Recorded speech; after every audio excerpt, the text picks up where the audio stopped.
नमस्कार। Agree weekly outlook में आपका स्वागत है। एग्री कमोडिटी की अगर हम बात करें तो कहीं ना कहीं हमने पूरे एग्री पैक के अंदर वॉल्यूम की कमी की वजह से मार्केट में एक सीमित दायरे में मार्केट ट्रेड करता हुआ दिखा है। लेकिन कहीं ना कहीं कुछ ऐसी कमोडिटीज है जिसने पिछले एक हफ्ते के अंदर काफी अच्छा मूवमेंट दिया है। सबसे पहले अगर हम हाईएस्ट मूवमेंट की बात करें तो हमने कोरिएंडर में लगभग 3.5% की तेजी देखी है। जीरे के अंदर 3% की तेजी देखी है। कॉटन में भी 3% की तेजी देखी है। गवार कॉम्प्लेक्स में भी सरप्राइजिंग 2-2% की तेजी देखी है।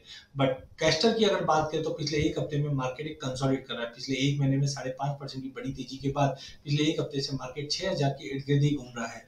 अराइवल प्रेशर जो था जो निकल चुका है। अब कहीं ना कहीं चाइना काफी इंपॉर्टेंट है बिकॉज चाइना अब बाइंग कर रहा है काफी कमोडिटी जिसका सीधा सीधा असर कैस्टर पे भी पड़ता हुआ दिखाई देगा। तो टेक्निकली हमें लगता है कि 5980 5970 के करीब अगर कैस्टर मिलता है तो लेके चलिए 6100 तक का टारगेट मिल जाएगा।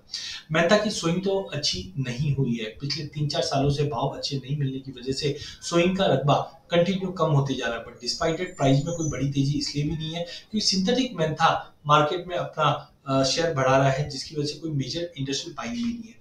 बट समर में थोड़ी बहुत बाइंग रहती है और एरिया में जो कमी है वो कहीं ना कहीं मेंथा को सपोर्ट करेगा। तो 920 से लेकर 936 ये ब्रॉडर रेंज है। 920-22 के करीब आए लेके चलिए 936-940 तक का टारगेट मिल सकता है। वहीं कॉटन कॉम्प्लेक्स के अंदर एक अच्छी तेजी के बाद मार्केट में गिरावट बढ़ी है। जिस जंग से हमने देखा स्पेकुलेटर ने आइस के ऊपर जो पोजीशंस बनाई थी वो काफी कम कर ली है इसलिए 90 सेंट के नीचे चले गया। दूसरा कारण है हमने सीआई के जो नए अपडेट देखे जहां पे क्रॉप रिवीजन कर दिया गया है जिसके चलते हमने प्राइजेस में एक अच्छा खासा पुलबैक आते हुए देखा। तो टेक्निकली अगर हम बात करें तो प्राइजेस के अंदर 62,000 का एक लेवल हम देख पाएंगे कि प्राइजेस कंटिन्यू बनाकर चलता रहेगा। वहीं दूसरी और कॉटन सीड ऑयल केक की अगर हम बात करते हैं तो वो भी एक अच्छे जंक्शन पे है क्योंकि 2600 के नीचे प्राइसेस बिल्कुल सस्टेन नहीं कर पा रहा है।